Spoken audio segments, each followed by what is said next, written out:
ప్రముఖ IT దిగ్గజమైనటువంటి Google లే ఆఫ్ని ప్రకటించినటువంటి నేపథ్యంలో ఇప్పుడు ఐటీ ఉద్యోగుల్లో టెర్రర్ మొదలైందని, ప్రపంచవ్యాప్తంగా ఐటీ రెసిషన్ రావడం ఖాయం అనేటువంటి వార్తలు వస్తున్న నేపథ్యంలో నిజంగా ప్రపంచవ్యాప్తంగా ఐటీ రంగంలో రెసిషన్ రాబోతుందా, అసలు రానున్న రోజుల్లో ఐటీ రంగం పరిస్థితి ఏంటి అనేది మనం విశ్లేషణ చేసుకునేటువంటి ప్రయత్నం చేద్దాం. ప్రస్తుతం మనతో పాటు ఉన్నారు ప్రముఖ రాజకీయ విశ్లేషకులు, ప్రముఖ సీనియర్ జర్నలిస్ట్ సిఎస్ రావు గారు. సార్తో మాట్లాడదాం.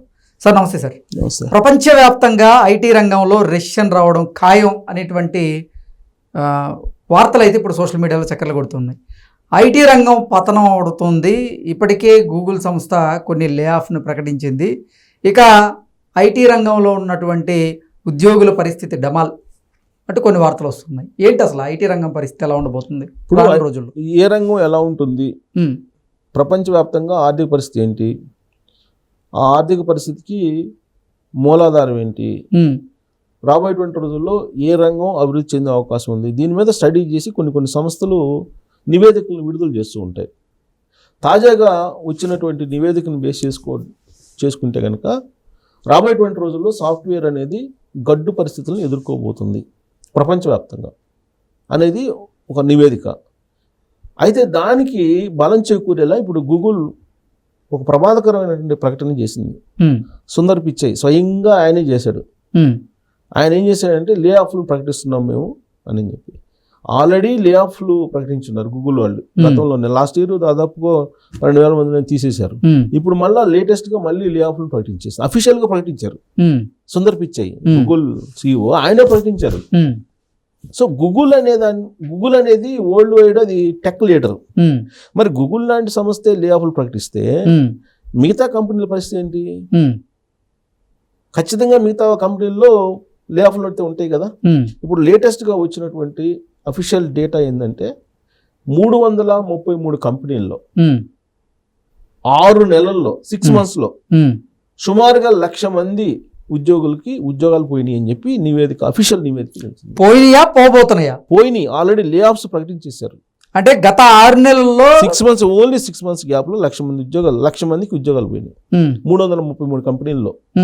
వాళ్ళు అఫీషియల్గా టాప్ అంటే వరల్డ్ వైడ్ ఉండేటువంటి కంపెనీలు ఉంటాయి కదా, 333 తీసేస్తే 333 లెక్కేస్తే ఈ 6 నెలల్లోనే 6 months, జస్ట్ 6 months గ్యాప్లోనే 1,00,000 మందికి ఉద్యోగాలు పోయినాయి అని చెప్పి తెలిసారు. మరి రాను రోజుల్లో ఎంతమంది ఐటీ ఉద్యోగాలు పోయేటువంటి అవకాశం ఉందంటారు? కొన్ని లక్షల మంది రోడ్డును పడే ప్రమాదం ఉందని చెప్పేసి వాళ్ళు ఇచ్చినటువంటి తాజా నివేదిక. దానికి కారణం కూడా చెప్పారు. ఏం కారణం చెప్పారంటే ఇప్పుడు ఆర్టిఫిషియల్ ఇంటెలిజెన్స్ అనేది ఒకటి వచ్చింది. కాబట్టి ఇప్పటి వరకు నడిచినటువంటి సాఫ్ట్వేర్ అనేది ఒక లెవెల్ అయితే నెక్స్ట్ లెవెల్కి వెళ్ళబోతున్నాము. సో నెక్స్ట్ లెవెల్కి వెళ్ళేటువంటి క్రమంలో ఇప్పుడున్నటువంటి బేస్ లెవెల్లో ఉండేటువంటి ఈ సాఫ్ట్వేర్ ఇంజనీర్లు, సాఫ్ట్వేర్కి సంబంధించినటువంటి ఉద్యోగులు అవసరం లేదు. ఒకవేళ అవసరపడినా కానీ ఆర్టిఫిషియల్ ఇంటెలిజెన్స్లో ఎంతో కొంత నాలెడ్జ్ ఉండి ఇప్పుడున్నటువంటి దాంట్లో 25% నుంచి 30% దాకా సరిపోతారు స్టాఫ్ అనేది, అంటే ఈ ఉద్యోగులు. అంటే 70% ఉద్యోగాలు పోతాయి కదా. 70% ఉద్యోగస్తులకు సంబంధించి ఉద్యోగాలు పోయేటువంటి ప్రమాదం ఉందని చెప్పి నివేదిక చెప్తుంది. పైగా ఎవరికి పోతాయి అని అంటే ఇప్పుడు గూగుల్ తాజాగా వాళ్ళు లే ఆఫ్లు ప్రకటించింది. ఉద్యోగాలు తీసేసినటువంటి వాళ్ళు ఎక్కువ మంది ఎవరున్నారంటే మేనేజికల్ క్యాడర్లో ఉన్నటువంటి, అంటే హై లెవెల్లో మేనేజ్మెంట్ స్థాయిలో ఉన్నటువంటి వాళ్ళు ఉన్నారు అనేది ఇప్పుడు తాజా గూగుల్ ప్రకటించింది. అంటే హై పొజిషన్ లో ఉన్నటువంటి మేనేజర్ లెవెల్లో ఉండేటువంటి వాళ్ళు ఎక్కువగా వాళ్ళకే లే ఆఫ్లు ఇప్పుడు కంటిన్యూ అవుతున్నాయి అని చెప్పి. అంటే వాళ్ళ అవసరం లేదు. కారణం ఏంటి? ఆర్టిఫిషియల్ ఇంటెలిజెన్స్ వచ్చింది. ఆర్టిఫిషియల్ ఇంటెలిజెన్స్ సంబంధించి ఈ మేనేజరికల్ లెవెల్లో ఈ నాలెడ్జ్ తక్కువ వాళ్ళకి. ఈ నాలెడ్జ్ లేనటువంటి వాళ్ళని పెట్టుకొని కోట్ల రూపాయలు వాళ్ళకి ప్యాకేజీలు ఇవ్వాల్సి వస్తుంది. అందుకని వాళ్ళని ఫస్ట్ లేయర్లో ఉండేటువంటి వాళ్ళని తీసేస్తున్నారు, తొలగిస్తున్నారు, లే ఆఫ్లు ప్రకటిస్తున్నారు అనేది ఆ నివేదిక యొక్క సారాంశం. జనరల్గా ఏంటి, ఇది ఒక ట్రాన్స్మిషన్ పీరియడ్ అనుకోవాలి ఐటీ సెక్టర్కి, సాఫ్ట్వేర్కి, ఇన్ఫర్మేషన్ టెక్నాలజీ రంగానికి ఒక ట్రాన్స్మిషన్ పీరియడ్. ఇప్పుడు ఆల్మోస్ట్ 2 జనరేషన్ల గ్యాప్ వచ్చేసిందండి ఆల్మోస్ట్. ఇప్పుడు మనం చూసాం 1999లో ఒక ట్రాన్స్మిషన్ పీరియడ్ వచ్చింది. అప్పుడు ఐటీలో మాంద్యం, ఉద్యోగాలు పోతున్నాయని చెప్పి అడావుడి జరిగింది. అది Y2K ప్రాబ్లం వస్తుంది, ఆ Y2K ప్రాబ్లం కారణంగా సాఫ్ట్వేర్ రంగం మొత్తం కుప్పగూలిపోతుందని చెప్పి పెద్ద ఎత్తున ప్రచారం జరిగింది. ఆ మేరకు అప్పుడు కూడా లే ఆఫ్లు జరిగినాయి.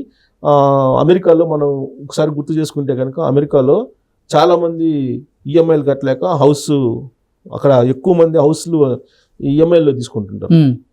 వాళ్ళందరూ ఈఎంఐలు కట్టలేక హౌసెస్ని వదిలిపెట్టి రోడ్ల మీద కారులో బతికిన రోజులు చూసాం మనం. జస్ట్ 90s లోనే ఇది జరిగింది. అప్పుడు మొత్తం వ్యానుల్లో బయట తిండి ఆహారం కూడా పూర్తిగా లేక బయట ఉన్నటువంటి రోజులు మనం చూసాం. ఆర్థిక మాంద్యం 90s లో 99 ఐ థింక్ 1999 ఆ ప్రాంతాన Y2K ప్రాబ్లం ఎఫెక్ట్ అది. ఇప్పుడు ఆర్టిఫిషియల్ ఇంటెలిజెన్స్ ఎఫెక్ట్. ఇప్పుడు ఆర్టిఫిషియల్ ఇంటెలిజెన్స్ ఎఫెక్ట్ కారణంగా ఇప్పటి వరకు ఉన్నటువంటి సాఫ్ట్వేర్ రంగం ఏదైతే ఉందో ఈ సాఫ్ట్వేర్ రంగంలో ఉన్నటువంటి 70% పని అవసరం లేదు అనేది, ఓన్లీ 25% సరిపోతారు. అది కూడా ఆర్టిఫిషియల్ ఇంటెలిజెన్స్లో ఎంతో కొంత ప్రవేశం ఉన్నటువంటి వాళ్ళకు, ఎంతో కొంత నాలెడ్జ్ ఉన్నటువంటి వాళ్ళకి మాత్రమే జాబ్స్ ఉంటాయి. అది కూడా మేనేజికల్ లెవెల్లో, అంటే హైయెస్ట్ పెయిడ్ శాలరీస్ ఎవరైతే ఉన్నారో వాళ్ళకి ఈ నాలెడ్జ్ తక్కువ. మేనేజ్మెంట్ లెవెల్లో అసలు అవసరం లేదని. ఎందుకంటే ఆర్టిఫిషియల్ ఇంటెలిజెన్స్ తోటి అన్ని జరుగుతున్నప్పుడు ఒకవైపు చాట్ జీపీటీ, ఇంకొక ఆర్టిఫిషియల్ ఇంటెలిజెన్స్ లాంటివి వచ్చేస్తున్నాయి. అలాంటప్పుడు పెద్ద లెవెల్లో అవసరం లేదు అనేది కంపెనీలు, ఇప్పుడు ఐటీ కంపెనీలు అన్నీ ఏం చేస్తున్నాయి, ఖర్చు తగ్గించుకునే ప్రయత్నం చేస్తున్నాయి.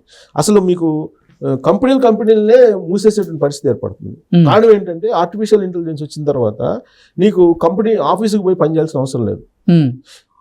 ఇప్పుడు ఇంట్లో కూర్చొని నువ్వు పని చేసినా కానీ కంప్యూటర్ ముందు నువ్వు ఉన్నావా లేవా, నువ్వు చేస్తున్నావా వేరే వాళ్ళు చేస్తున్నారా అనేది తెలిసిపోతుంది ఆర్టిఫిషియల్ ఇంటెలిజెన్స్ వచ్చిన తర్వాత.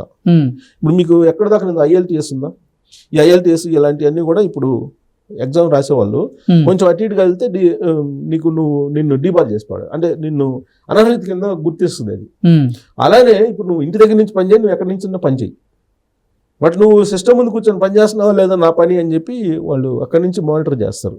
సో ఆఫీస్కి వెళ్ళాల్సిన అవసరం లేదు. ఫస్ట్ ఆఫ్ ఆల్ ఆఫీస్కి వెళ్ళాల్సిన అవసరం లేనప్పుడు కొన్ని వేల ఆఫీస్ స్పేసెస్ అన్ని ఖాళీ అవుతాయి. ఇప్పుడు కంపెనీల ముందు ఉన్నటువంటి టార్గెట్ ఏంటి, వాళ్ళు లే ఆఫ్లు ఎందుకు ప్రకటిస్తున్నారు, వాళ్ళకి ఇన్కమ్ లేదు, అంతే కదా.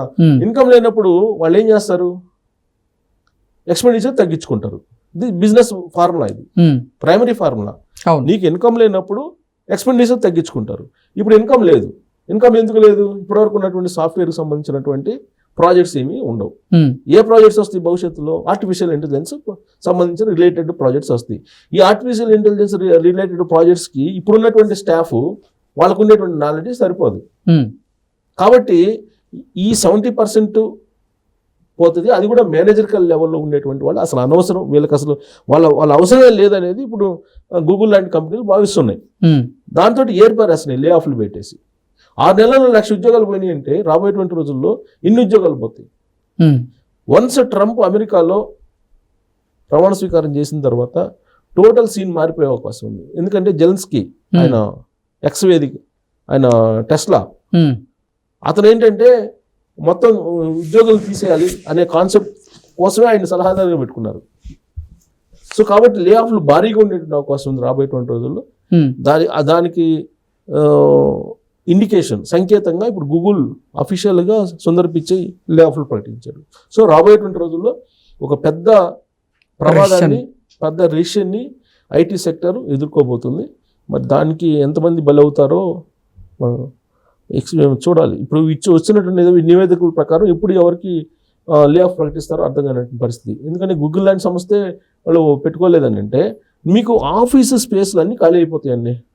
ఈ నివేదికను బేస్ చేసుకొని ఇది కనుక రేపు ప్రొజెక్ట్ అయితే, ప్రొజెక్ట్ చేసిన దాని ప్రకారం కనుక అక్కడ మనకి ఇంప్లిమెంటేషన్లో కనిపిస్తే మీకు ఆఫీస్ స్పేస్లన్నీ నీకు మొత్తం ఆఫీస్ స్పేస్లు ఖాళీ అయిపోతాయి. అసలు ఆఫీసులో అవసరం లేదు రాబోయేటువంటి రోజుల్లో. ఆఫీస్లో అవసరం లేదు. వాళ్ళు ఎక్స్పెండిచర్ తగ్గించుకుంటారు. ఎక్స్పెండిచర్ తగ్గించుకొని ఉన్నటువంటి వాళ్ళల్లో నీకు 100 మంది కావాల్సిన చోట 20 మంది చేత పని చేయించుకుంటారు వాళ్ళు. ఓకే. సో అలాంటప్పుడు రేషన్ అనేది కంపల్సరీ, లే ఆఫ్లు అనేది ఏ స్థాయిలో ఉంటాయో ఎక్స్పెక్ట్ చేయలేనటువంటి పరిస్థితుల్లో ఇప్పుడు ఉన్నాం. Okay sir, thank you so much.